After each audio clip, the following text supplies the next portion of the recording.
जय हिंद बच्चों, स्वागत है आप लोगों का क्लास 11 में। ऐसे बच्चे जो इस चैनल के माध्यम से अपनी पढ़ाई को पूरी कर रहे हैं उन्हें पता ही होगा कि अभी हम लोग परमुटेशन को पढ़ रहे हैं। परमुटेशन से जुड़े हुए 4 लेक्चर ऑलरेडी अपलोड किए जा चुके हैं। उम्मीद है कि आप लोगों को समझ में आ रहा होगा और आप लोग ज़्यादा से ज़्यादा सीख रहे होंगे। तो आज हम लोग आगे बढ़ते हैं और परमुटेशन में, जैसा कि पिछले सेशन में हम लोग पिछले लेक्चर के माध्यम से 18B के क्वेश्चन नंबर 16 तक को हम लोग सॉल्व कर चुके हैं। यानी कि आज से जो है 17 नंबर के प्रॉब्लम को और उसके बाद के प्रॉब्लम को हम इस वीडियो के माध्यम से देखने जा रहे हैं। तो अभी तक आपने जितना भी परमुटेशन में पढ़ा तो आपको एक बात तो जरूर समझ में आ गई होगी कि उसमें वर्क होते हैं और वर्क को करने का तरीका होता है। वर्क को करने का क्या होता है? तरीका होता है, वेज होता है ना, कि किस काम को हम इतने तरीके से कर सकते हैं, उस काम को हम उतने तरीके से कर सकते हैं। और उसी में जो है उस वर्क को ऑपरेशंस भी कह सकते हैं। मान लीजिए कोई इवेंट, कोई ऑपरेशन हम परफॉर्म कर रहे हैं, उसको कितने तरीके से हम कर सकते हैं। तो वहाँ ऑपरेशन वर्ड भी जो है ये वर्क के लिए ही आता है। उसके बाद इवेंट जो है, कोई इवेंट घटा और वो उस इवेंट को होने का तरीका कितना है, ये इवेंट भी आपका वर्क के ही अंदर आता है। ये इसको भी कुछ करने का तरीका होता है, इसमें भी नंबर ऑफ वेज होते हैं। अब किसी चीज को हम परफॉर्म कर रहे हैं तो वहां भी जो होता है, जैसे डाइस को हम थ्रो कर रहे हैं या क्या कहते हैं कॉइन को हम थ्रो कर रहे हैं, परफॉर्म कर रहे हैं कोई इवेंट। अब उस इवेंट को होने का कितना तरीका है, तो वहाँ भी हम क्या देखते हैं कि कुछ न कुछ वेज आते हैं, कुछ न कुछ तरीके आते हैं। उस काम को पूरा करने का कितना तरीका है, इससे रिलेटेड हमारा रिजल्ट आता है। अब जब वेज हमको पता हो जाता है तब इसके बाद हम लगाते हैं फंडामेंटल प्रिंसिपल ऑफ काउंटिंग लगाते हैं, जिसमें मल्टीप्लिकेशन का भी होता है, फंडामेंटल प्रिंसिपल ऑफ मल्टीप्लिकेशन, और दूसरा फंडामेंटल प्रिंसिपल ऑफ एडिशन। अब जहाँ जैसी ज़रूरत होती है हम लोग वहाँ यूज करते हैं। तो इस तरह से हम लोग यहाँ पे प्रॉब्लम बनाते हैं। तो इस चैप्टर में जितने भी आपके प्रॉब्लम हैं सब में यही ध्यान रखना होता है कि पहले हम लोग वर्क डिसाइड करें कि क्या काम है यहाँ पर, और हर एक काम को हम कितने तरीके से कर सकते हैं वो डिसाइड करते हैं। और फिर तीसरा स्टेप जो होता है आपका फंडामेंटल प्रिंसिपल ऑफ काउंटिंग का होता है। तो कोई भी प्रॉब्लम जो है 3 स्टेप में यह बनता है। तो यह बहुत सारे प्रॉब्लम को मैंने बताया भी, आप लोगों को समझ में आ रहा होगा कि 3 स्टेप में कोई भी प्रॉब्लम बनता है। तो आज हम जो है क्वेश्चन नंबर 17 से देखने जा रहे हैं इस लेक्चर के माध्यम से। 17 number RS Agarwal maths book में 17 नंबर का क्वेश्चन आप निकाल के देखिए बच्चों। इसमें आपका दिया गया है क्या कि from among the 36 teacher in a school, 1 principal and 1 vice principal are to be appointed. In how many ways can this be done? एक स्कूल में 36 टीचर्स हैं। कितने हैं भाई? 17 नंबर में 36 टीचर्स हैं और इसमें जो है आपका एक प्रिंसिपल और दूसरा जो है वाइस प्रिंसिपल को सेलेक्ट करना है। तो अब इस काम को हम कितने तरीके से कर सकते हैं? अब यहां पर देखिए वर्क क्या है भाई? वर्क है कि प्रिंसिपल को सेलेक्ट करना। ये एक प्रिंसिपल को सेलेक्ट करना वर्क हो गया, और उसके बाद वाइस प्रिंसिपल को सेलेक्ट करना एक दूसरा वर्क आपको मिल गया। तो यहां पे वर्क का मतलब आप ये नहीं समझिए कि खेत में जाएं, कुदाल लेके और भर खेत को हम कोड़ दिए और उसमें सब्जी लगा दिए तो वही वर्क होता है। तो यहां वर्क के सेंस में ये भी आता है। अब यहां पर जो है 36 टीचर है, पहले प्रिंसिपल को हम सेलेक्ट कर रहे हैं तो निश्चित रूप से 36 ऑप्शन है हमारे पास, यानी कि 36 वेज से जो है हम यहां प्रिंसिपल को सेलेक्ट कर सकते हैं। अब 36 वेज से, चूंकि 36 ऑप्शन है, यानी कि 36 में एक और एक को सेलेक्ट करने का कितना तरीका है? 36 तरीका है। अब देखिए बच गया हमारे पास कितना, एक हमारे प्रिंसिपल साहब तो बन गए ही, वर्मा जी जब प्रिंसिपल बन गए तो वो तो भाई हट गए ना, 35 में 36 थे तो 36 में एक कम हो गए, 35 बचे। अब जो है वाइस प्रिंसिपल जो हमको चूज करना है तो 35 में ही सेलेक्ट करना है, तो वह 35 वेज से हम जो है किसी एक वाइस प्रिंसिपल को चूज कर सकते हैं, यानी कि एक वाइस प्रिंसिपल को चूज करने के लिए हमको 35 ऑप्शन है, यानी कि 35 तरीके से हम चूज कर सकते हैं। हालांकि यहां पर जैसा देख रहे हैं कि यहां पर दोनों काम एक ही समय होने का है, यानी कि प्रिंसिपल को चूज करना है तो वाइस प्रिंसिपल को भी चूज करना ही करना है, आपको सेलेक्ट करना ही करना है। तो देख रहे हैं कि दोनों इवेंट जो है, दोनों वर्क जो है, एक वर्क के बदले दूसरा वर्क नहीं रह सकता, दूसरे के बिना पहला नहीं रह सकता, यानी पति पत्नी वाला रिलेशन हो गया। तो इस तरह से यहां जो ऑपरेशन आप यूज करेंगे, फंडामेंटल प्रिंसिपल ऑफ काउंटिंग का यूज करेंगे, क्या हो जाएगा, मल्टीप्लिकेशन हो जाएगा।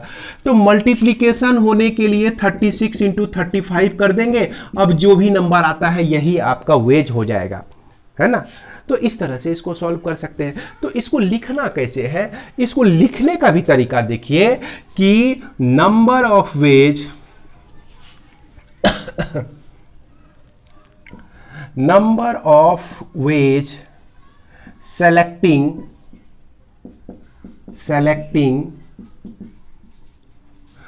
one principal out of 36 teachers are 36 ways। कितने वेज हैं भाई, टीचर्स आर 36 वेज। उसके बाद number of ways selecting an vice principal out of 35 teachers are 35 ways. बेहद आसान लिखना है, जो चीज आपने सोचा उसको आप जो है वर्ड में एक्सप्रेस कर दीजिए। अब क्या करते हैं हम लोग, फंडामेंटल प्रिंसिपल ऑफ काउंटिंग लगा देते हैं। फंडामेंटल प्रिंसिपल ऑफ काउंटिंग से क्या हो जाएगा हमारा, total number of veg 36 into 35, जिसका प्रोडक्ट जो है आपका 1260 यानी कि 1260 आ जाएगा।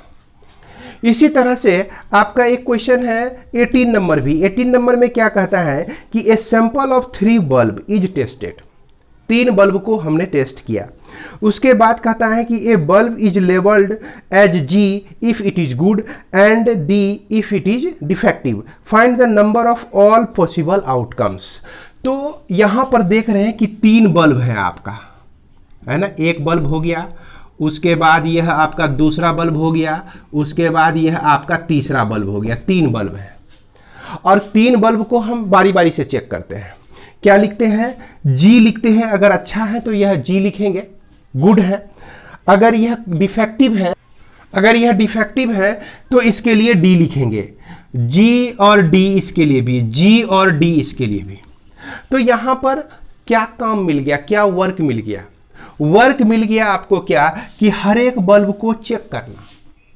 पहला वर्क क्या है, पहला वर्क यही है, वर्क नंबर 1 जो है, आप पहला बल्ब को उठाइए। इस पहला बल्ब को हमने उठाया और पहले बल्ब को देखा कि क्या है, ये जी है या डी है, गुड है या डिफेक्टिव है।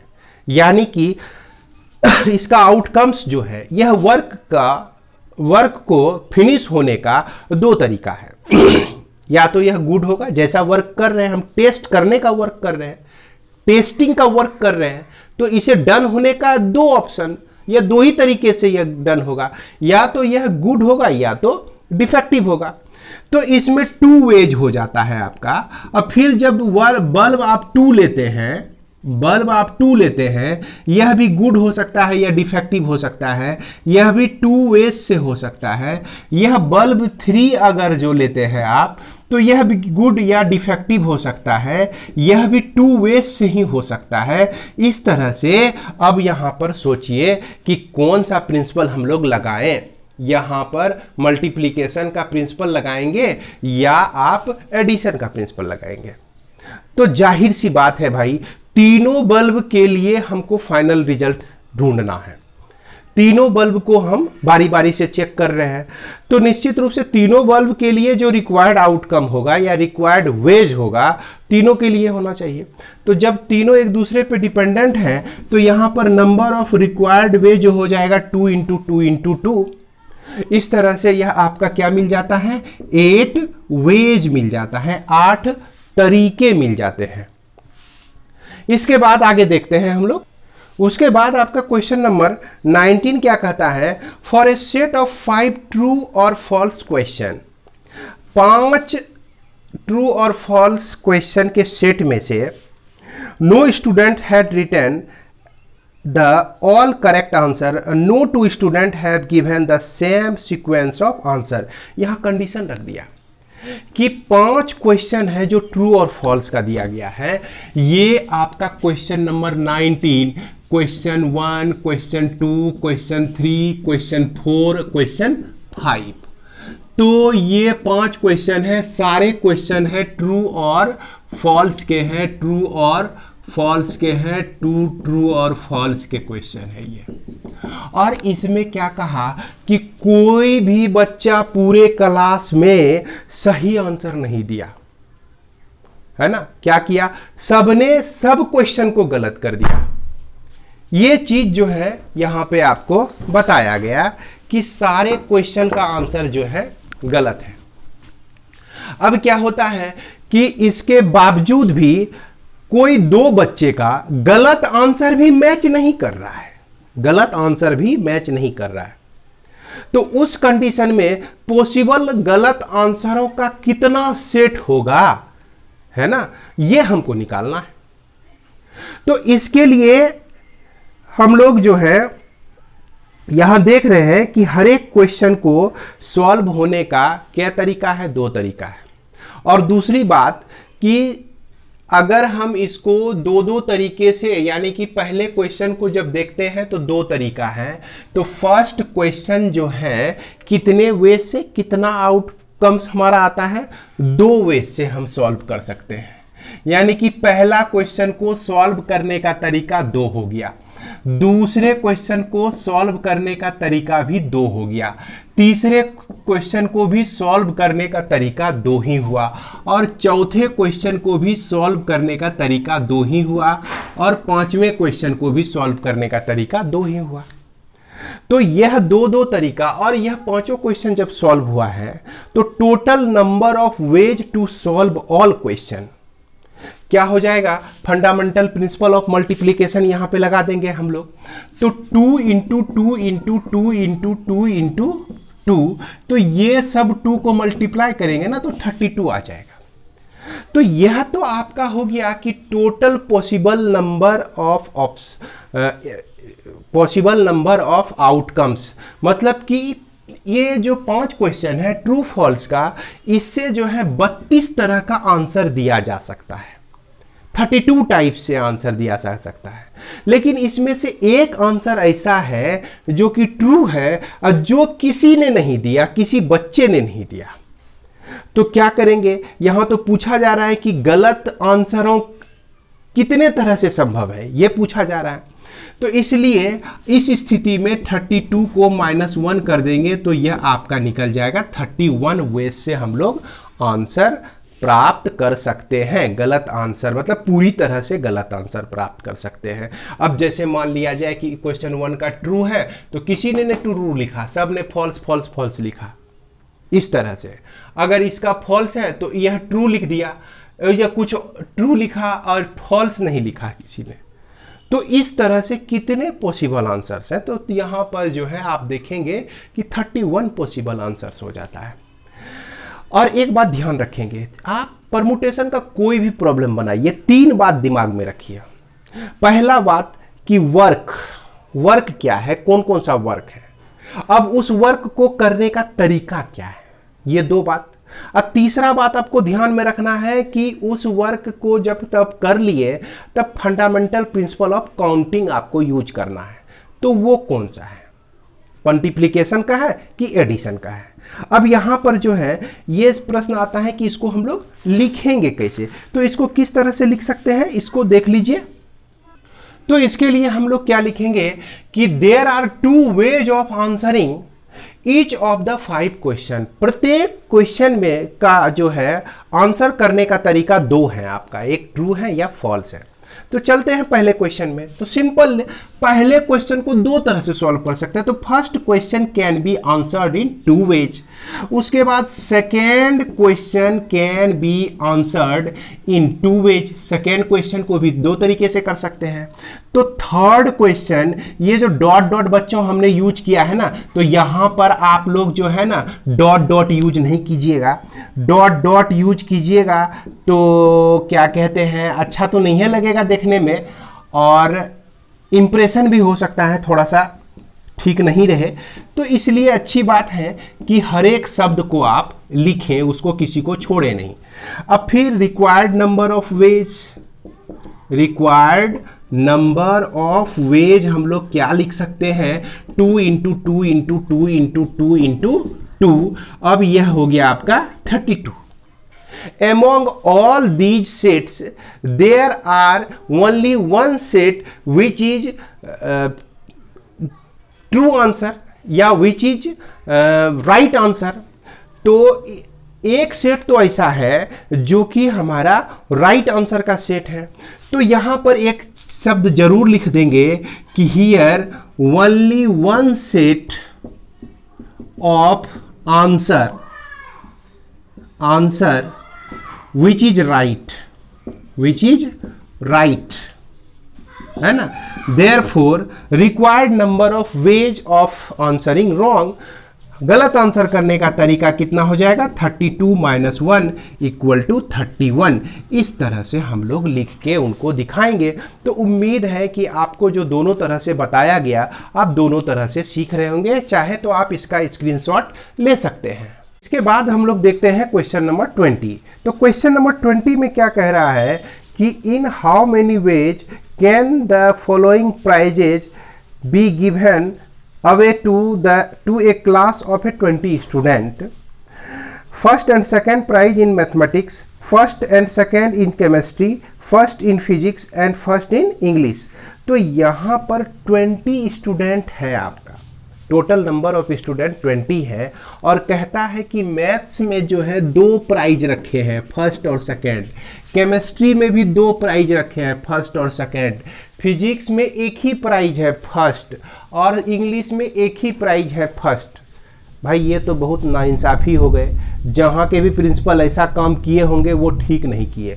फिजिक्स में भी उसको फर्स्ट सेकंड रखना चाहिए था, इंग्लिश में भी फर्स्ट सेकंड रखना चाहिए था। तो खैर जो भी रखे।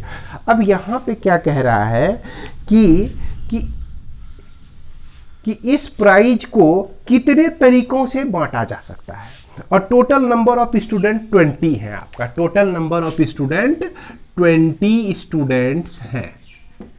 तो अब यहां पर हमको इस तरह से सोचना है। तो परमुटेशन का जो भी प्रॉब्लम रहेगा, हमने बताया कि वहां पर आपको सबसे पहला काम क्या करना है, वर्क को ढूंढना है। क्या काम है, क्या इवेंट है, या क्या परफॉर्म करने का है, या क्या आपका वर्क किस तरह का दिया गया है। तो यहाँ पे वर्क है आपका प्राइज बंटना। तो प्राइस तो हम उसी को बांटेंगे ना, ये 20 में से जो मैथ में फर्स्ट आएगा सेकंड आएगा उसी को। अब इस 20 बच्चे में तो कोई भी स्कूल का आदमी नहीं बता सकता है कि भाई इस 20 बच्चे में से फर्स्ट कौन आएगा सेकंड कौन आएगा। अब प्राइज बांटने के पहले ही बात हो रही है ये, तो निश्चित रूप से 20 में से कोई एक हो सकता है। तो यहाँ पर देखते हैं कि इस फर्स्ट प्राइज को इस 20 स्टूडेंट में कोई एक ले सकता है, 20 में से कोई एक, यानी कि इसके फर्स्ट प्राइज को बांटने का तरीका 20 हो गया। उसके बाद इस सेकेंड प्राइज को हम लोग कितने तरह से, इसके सेकेंड प्राइज को कितने तरह से बांट सकते हैं। तो 20 में से एक बच्चा प्राइज ले लिया, तो अब बचा क्या, 19 बच्चा, 19 बच्चे हमारे बचे, 19 स्टूडेंट्स बचे। तो 19 स्टूडेंट्स में कोई एक स्टूडेंट ले लेगा, तो यहाँ पर आपका 19 वेज से हम इसके सेकेंड प्राइज को डिस्ट्रीब्यूट कर सकते हैं। अब बात आती है आपका केमिस्ट्री प्राइज में। केमिस्ट्री में कितने प्राइज हैं, 2 प्राइज हैं, फर्स्ट और सेकेंड। तो ये जो 2 बच्चे हमारे भाग ले लिए, तो थोड़े ये दोनों बैठ जाएंगे। 2 बच्चे ने जो आपका मैथ्स में प्राइज ले लिया, तो थोड़े हैं कि वो केमिस्ट्री में भाग नहीं लेंगे, वो केमिस्ट्री में भी भाग ले सकते हैं। यानी कि केमिस्ट्री का भी जब कंपटीशन हुआ तो उसके प्राइज को भी लेने वाले 20 बच्चे हैं। कितने बच्चे हैं, 20 स्टूडेंट्स हैं। तो 20 स्टूडेंट्स में कोई एक फर्स्ट प्राइज लेगा।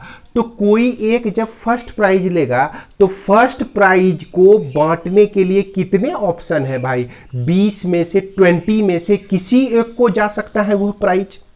तो इसीलिए इसके फर्स्ट प्राइज को भी हम 20 वेज से डिस्ट्रीब्यूट कर सकते हैं। जब केमिस्ट्री में जब ये फर्स्ट प्राइज ले ही लिया एक बच्चा, तो एक ही बच्चा को सेकेंड प्राइज तो नहीं मिल सकता है भाई, सेकेंड तो किसी दूसरे को मिलेगा। तो अब सेकेंड किसको मिलेगा, उसी 19 में से एक जब हट गया, 19 में से किसी एक को मिलेगा। तो यहां पर हमारा 19 वेज से यह सेकेंड प्राइज को गेन किया जा सकता है। इसके बाद जो है चलते हैं हम लोग फिजिक्स में। फिजिक्स में सिर्फ एक ही प्राइज है। तो अब ये सारे बच्चे जो हैं यहां भी फिजिक्स में भी भाग लेंगे। यानी फिजिक्स में भाग लेने वाले बच्चों की संख्या कितनी है भाई, 20 है।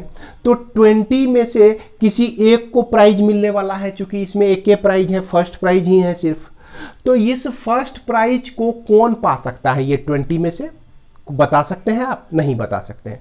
20 में से कोई एक, तो कोई एक को सेलेक्ट करने का कितना तरीका है, 20 वेज है। कितने तरीके से, 20 में से कोई एक, यानी कि ऑप्शन आपके पास 20 है। यानी कि फिजिक्स में प्राइज देने का काम जो है 20 वेज से किया जा सकता है, इंग्लिश में भी 20 वेज से किया जा सकता है।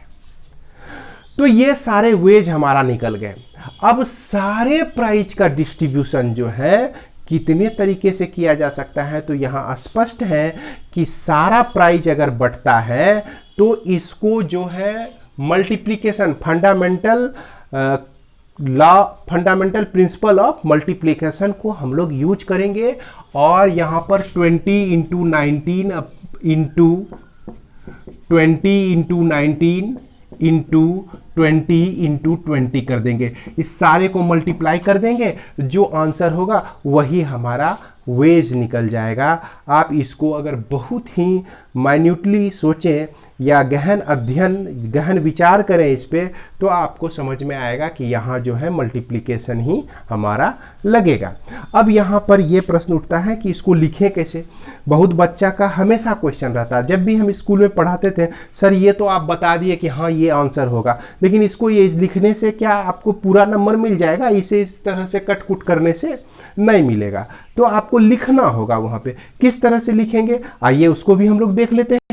तो इसको लिखने में सबसे पहले क्या लिखेंगे हम लोग कि first and second prize in maths can be given by 20 into 19 ways, जो कि आप समझ ही रहे होंगे भाई। उसके बाद जो है आपका फर्स्ट और second prize in chemistry, chemistry में भी फर्स्ट और सेकेंड प्राइज है, जो कि 20 इंटू 90 वेज से दिया जा सकता है। और उसके बाद फर्स्ट प्राइज जो है फिजिक्स में, ये 20 वेज से दिया जा सकता है। इसके बाद फर्स्ट प्राइज इंग्लिश में 20 वेज से दिया जा सकता है। टोटल नंबर ऑफ वेज के लिए हमको सबको मल्टीप्लाई करना होगा, तो इतने तरीके से दिया जा सकता है। यहाँ पर एक चीज़ सोचने वाली बात है कि मैथ, केमिस्ट्री, फिजिक्स और इंग्लिश में सभी में फर्स्ट जो है एक स्टूडेंट भी हो सकता है, समझ गए। एक स्टूडेंट ऐसा भी हो सकता है जो कि मैथ में भी फर्स्ट ले ले, केमिस्ट्री में भी सेकंड ले ले, फर्स्ट ले ले, फिजिक्स में भी फर्स्ट ले ले और इंग्लिश में भी फर्स्ट ले ले। तो इस तरह से 20 ऑप्शन बन जाते हैं फर्स्ट लेने वाले। मतलब एक स्टूडेंट चाहे तो सब में फर्स्ट ले सकता है, फिर दूसरा स्टूडेंट चाहे तो सब में फर्स्ट ले सकता है। सोचिए, फिर 2 स्टूडेंट, अब एक स्टूडेंट को छोड़ दीजिए, दो स्टूडेंट पे सोचिए, तो दो स्टूडेंट जो है कोई दो फर्स्ट ले सकता है। दो स्टूडेंट जो है ये केमिस्ट्री में और फिजिक्स में फर्स्ट ले सकता है, और दो स्टूडेंट मैथ और इंग्लिश में फर्स्ट ले सकता है। फिर कोई दो स्टूडेंट केमिस्ट्री और इंग्लिश में फर्स्ट ले लिया, और फिजिक्स और मैथ में कोई फर्स्ट ले लिया। अब तीन के बारे में सोचिए। तो इस तरह से अगर आप देखेंगे ना, तो आपको ऑप्शन का ऑप्शन बहुत सारे पॉसिबिलिटीज मिलते चले जाएंगे, और ये बढ़ बढ़ के देखिए इतना बड़ा संख्या हो जाएगा, यह 577,60,000 हो जाएगा। 577 लाख यानी कि 57,76,760,000 हो जाएगा। तो ये नंबर हमको प्राप्त होता है।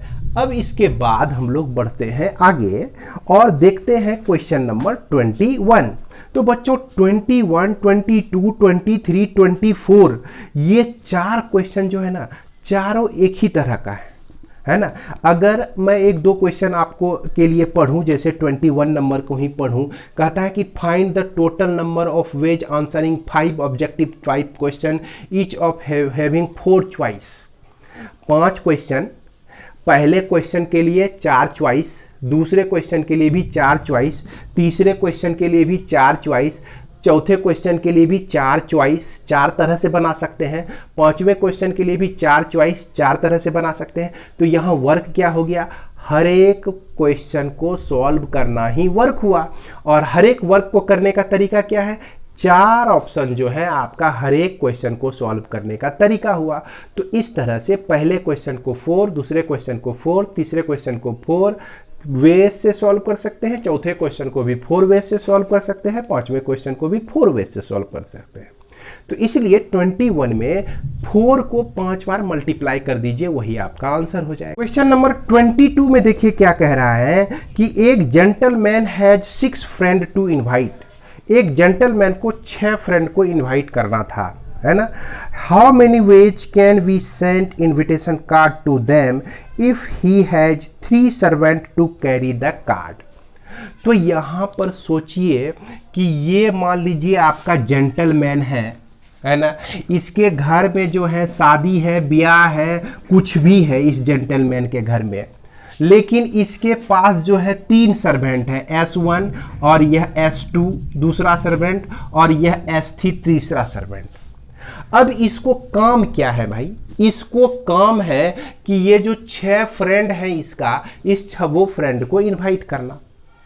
तो ये श्रीमान जो है एक लेटर निकालेंगे, तीनों में से किसी को भी दे सकते हैं ना इनवाइट करने के लिए। किसको, एन प्रसाद को, एन प्रसाद को इनवाइट करने के लिए किसी को भी दे सकते हैं।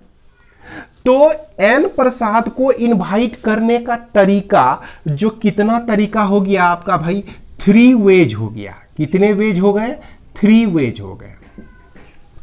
उसके बाद अब यह दूसरा इनविटेशन कार्ड निकाला, उसके बाद तीनों में से किसी एक को दे सकते हैं ये इनविटेशन कार्ड। कहेंगे तीनों में से किसी को कि भाई जाओ पी प्रसाद को दे दो, इनवाइट करके चले आओ। तो पी प्रसाद को भी इनवाइट करने का तरीका कितना हो गया, 3 वेज हो गया। अब यहां पर है आपका Q Prasad, R Prasad, S Prasad और टी प्रसाद। तो सभी प्रसाद के लिए इनवाइट करने का तरीका जो है यहां पर सबके लिए कितने बन रहे हैं, 3-3 ही बन रहे हैं। तो इसीलिए ये 3 × 3 × 3 × 3 × 3 कितने बार हो जाएगा बच्चों, 6 बार हो जाएगा। तो टोटल नंबर ऑफ वेज कितने हो जाएंगे, 3 पर पावर 6। तो इसको लिखने में हमें उम्मीद है कि ज़्यादा दिक्कत नहीं होगी। सिर्फ सीधा लिखना है कि Badri Prasad can invited any 1 friends in the 3 ways. किसने वेज से, 3 वेज से। And this a gentleman can invited second guest by 3 ways, and a gentleman invited 3rd friend in 3 ways. इसी तरह से लिखते चले जाइए और लिखने के बाद total of number of veg में 3 इंटू 3 इंटू 3 इंटू 3 इंटू 6 बार कर दीजिए, हो गया आपका। तो ये सब हमें उम्मीद है कि आप बना लेंगे। और इसी तरह का बच्चों 23 भी है, 24 भी है। थोड़ा सा आप लोग अपना भी इफोर्ट लगाइए, किसमें, 24 में और 25 में, 24 में और 23 में। इसके बाद हम लोग 25 को तो निश्चित देखेंगे। 25 में जो कह रहा है आपका, ये क्या कह रहा है, तो how many 3-letter word can be formed using A, B, C, D, E if repetition of letter is not allowed? Question number 25 R.S. Agarwal exercise 8B।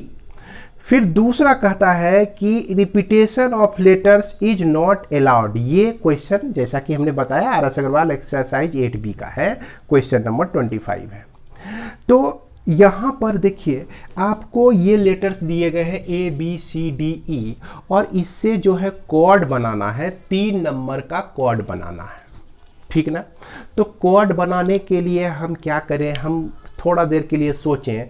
तो कोड 3 नंबर का बन रहा है भाई, तो लगातार 3 नंबर रहेगा, यानी कि 3 स्थान पर एक एक लेटर्स आएगा आपका। ये 3 स्थान पर क्या आएंगे, एक एक लेटर आएंगे। तो यहाँ पर जितने लेटर का आपको कोड बनाना है तो उसको हम प्लेस कंसीडर कर लिए। तो यहाँ पर एक वर्ड आप लिख सकते हैं, हियर कंसीडर, है ना, 3 प्लेसेस फॉर, किसके लिए हमने कंसीडर किया है, यहाँ पे आपको बनाना है 3 लेटर वर्ड, है ना, 3 प्लेसेस फॉर 3 लेटर वर्ड के लिए, है ना। एंड 5 लेटर्स आर गिवन, और आपको 5 लेटर्स इसमें दिया गया है। लिख लीजिए इसको। अब इसमें पहला नंबर कहता है कि repetition of letters is not allowed.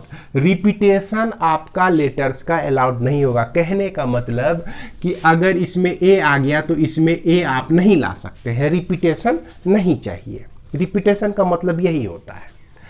अब देखिए यहाँ पर जो पहला प्लेस के लिए हम काम करेंगे, तो इसको हम ऐसे भी सोच सकते हैं कि परमुटेशन में आपको क्या बताया गया कि सबसे पहले हमको क्या काम करना है, क्या इवेंट है, कौन सा वर्क है, उस पर डिसाइड करना है। तो यहाँ पे वर्क ये समझ में आ रहा है कि 3 प्लेस पर एक एक लेटर हमको फिल करना है। तो पहला स्पेस पे भी लेटर फिल करना है, पहला काम। दूसरा प्लेस पर भी लेटर को पुट करना है, दूसरा काम। और तीसरे प्लेस पर भी लेटर को पुट करना है, तीसरा काम। तो यहाँ पर स्पष्ट है कि फर्स्ट प्लेस को हम जो है इस 5 में से कोई एक लेटर को डाल के फिल कर सकते हैं। लेकिन अगर सेकेंड प्लेस पर हम जाते हैं तो सेकेंड प्लेस पर जो चीज यहां आ गया, जैसे ए यहां आ गया, तो ए को तो हम कदापि नहीं लेंगे। इसी 4 में से कोई एक को सेलेक्ट करके सेकेंड प्लेस पर रख सकते हैं। उसी तरह से अगर थर्ड प्लेस पे आते हैं तो 2 तो आ गया, अब ये 2 फिर रिपीट नहीं होगा, तो बचा क्या, 3 ही बचा तीसरे स्पेस के लिए। तो इसे हम 3 तरीके से कर सकते हैं। तो यहाँ तो स्पष्ट समझ में आ गया, टोटल नंबर ऑफ वेज 5 × 4 × 3। तो इसे लिखना कैसे है, तो इसे लिखिए इस तरह से कि first place can be filled by any one of 5 letters in 5 ways. 5 तरीके से कर सकते हैं। इसके बाद second place can be filled by any one of remaining 4 letters in 4 ways. बहुत आसान है लिखना। इसके बाद third place can be filled by any one of remaining 3 letters in 3 ways, है ना। अब देखिए रिक्वायर्ड नंबर ऑफ वेज हम क्या लिख सकते हैं बच्चों, 5 × 4 × 3, यानी कि 5 चौके 20, 20 या 60, 60 क्या होता है, ये 60 वेज हो जाते हैं आपके, है ना। अब दूसरा कंडीशन कहता है कि repetition of letters are allowed, repetitions जो है लेटर का यहाँ पे अलाउ कर दिया गया है।